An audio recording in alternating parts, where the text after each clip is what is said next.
જય ચેહરમાં જય સધીમાં ચેહરધામ ચેનલમાં આપનું સ્વાગત છે।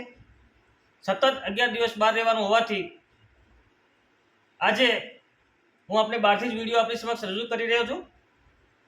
તો વિડીયોમાં ગઈકાલે આપણે જણાવ્યું હતું કે માતાનો કરકાટો, માતાનો વ્યવહાર, માતાનું નિવેદ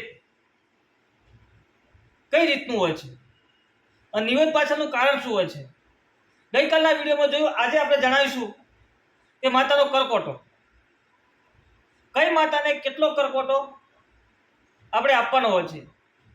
સધીમાને કઈ રીતનો કરકોટો હોય છે, ચેહરમાનો કઈ રીતનો કરકોટો હોય છે, વીર બાપજીને કઈ રીતનો હોય છે, જગતિયા વીરને કઈ રીતનો કરકોટો હોય છે, ભૂગા મહારાજને કઈ રીતનો કરકોટો હોય છે, ઝોપડીનો કઈ રીતનો કરકોટો હોય છે, વળેચી માતાનો કઈ રીતનો કરકોટો હોય છે। તે અલગ અલગ દરેક માતાનો કરકોટો કઈ રીતનો હોય છે અને કરકોટો માતાને કેમ આપવાનો હોય છે।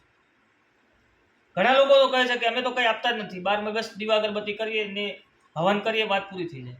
પણ ઉત્તર ગુજરાતમાં જઈએ તો આજે કાઠિયાવાડમાં જઈએ તો આજે ઘરે ઘરે કરકોટો માતાનો આપતા હોય છે અને દક્ષિણ ગુજરાતમાં આનું મહત્વ ઓછું છે।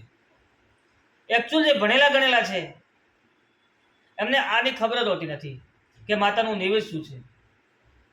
મારો કોઈનો વિરોધ નથી, પણ આ દેવ 12 મહિના આપણી પાછળ મજૂરી કરતું હોય છે। આપણે તો કદાચ વર્ષમાં એક વખત તેને આપીએ છીએ, પણ આ દેવ આપણી પાછળ 12 મહિના મજૂરી કરતું હોય છે, 12 મહિના આપણે સાચવતું હોય છે। તો આપણી બી ફરજ બને કે આને આપણે એક દિવસ જમાડીએ, એક દિવસ એની થાળી જમાડીએ।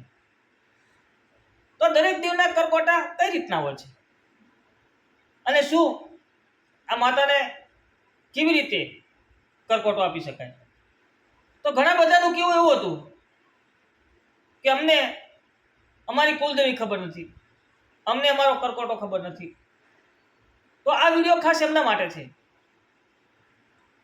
જેને પણ આ માતાજીનો કરકોટો ખ્યાલ નથી, તો માતાનો કરકોટો કઈ રીતનો આપવાનો છે એમના માટે આ વિડીયો ખાસ છે।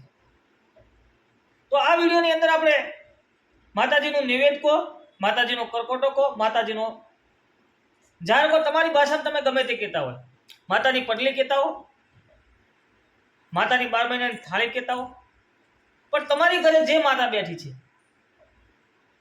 84નું ખાતું હોય કે ગમે તે ખાતું હોય, તો દરેક ખાતાનો વ્યવહાર કઈ રીતનો હોય, મૂળ લાસ્ટ બધું કોણ ફરીને એક જ વસ્તુ પર આવે છે, માતાજીનો વ્યવહાર। જે રીતે માણસનો વ્યવહાર હોય છે, કોઈ મહેમાન આવ્યો હોય તો પેલું પાણી પાઈએ છે, વેવાય હોય તો એ રીતનું સ્વાગત હોય છે, જમાઈ આવ્યા હોય તો એ રીતની વાત હોય છે, ભાણેજ આવ્યો હોય તો એ રીતની વાત હોય, ભાણી આવ્યો તો એ રીતનું હોય છે, ભાણેજ જમાઈ આવ્યો તો એ રીતનું હોય છે। જે રીતે આપણા વ્યવહાર છે એવી રીતે દેવ દેવીઓના પણ વ્યવહાર છે। કયું દેવ તમારી ઘરે છે એ રીતનો એનો નક્કી હોય છે કરવાનો।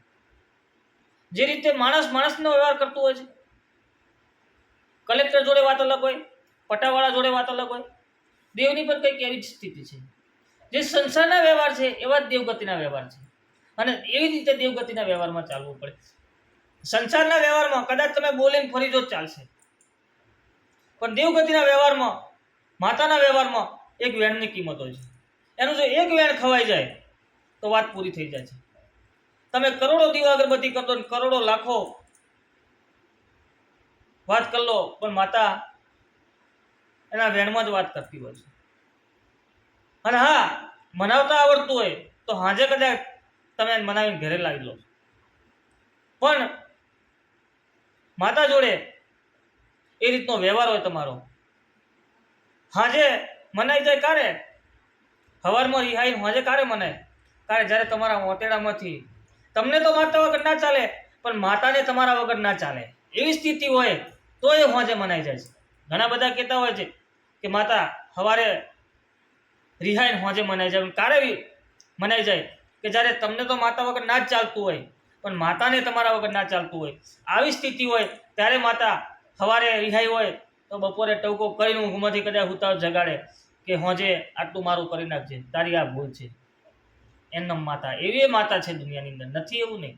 અને અમુક રિહાઈ જાય, વર્ષોના વર્ષો વીતે, 20 વર્ષે 22 વર્ષે બી ખબર ના પડે કે કઈ રિહાઈ કઈ હંતાઈ ગઈ. ગોતતા ફરો દુનિયામાં દીવો લઈને ગોતો તો દેવ ના મળે. અને બીજી વસ્તુ, દેવ જ્યાં ખોવાયું હોય ને અહીંયા જ ગોતવાનું હોય. ચાયણી લઈને બીજે ચાળો ના મેળ પડે, અહીંયા જ ચાળવું પડે કે જે જગ્યાએ ખોવાઈ ગયું હોય. એટલે તમારા મઢની માતા અને તમારી માતા કદાચ રિહાઈ ગઈ હોય તો તમારા મઢે જ મનાશે. બાકી દુનિયાના મઢો થાકી જો ફરી હા મનાવવા વાળો સાચો મળી જવો જોઈએ. આપણે વાત કરતા હતા માતાના વ્યવહારની, તો આ વિડીયોની અંદર આખો બધો વ્યવહાર બોલવા જઈશ તો વિડીયો પાછો લાંબો થઈ જશે. એટલે હું ડિસ્ક્રિપ્શનની અંદર આખો વ્યવહાર લખી અને તમારી સમક્ષ રજૂ કરું છું. અને કદાચ આ વ્યવહારની અંદર કોઈ માતાનો વ્યવહાર રહી ગયો હોય તો તમે મને મેસેજ કરી શકો છો. મેસેજમાં હું તમને ચોક્કસ જરૂર રિપ્લાય આપીશ. જય ચેહરમાં, જય સતીમાં. આશા રાખું છું કે આજનો વિડીયો આપને ગમશે એવું સૌ પાસે આશા રાખું છું. જય ચેહરમાં, જય સતીમાં, જય ગોગા મહારાજ, જય હિંગળાજ, જય ગોગાની.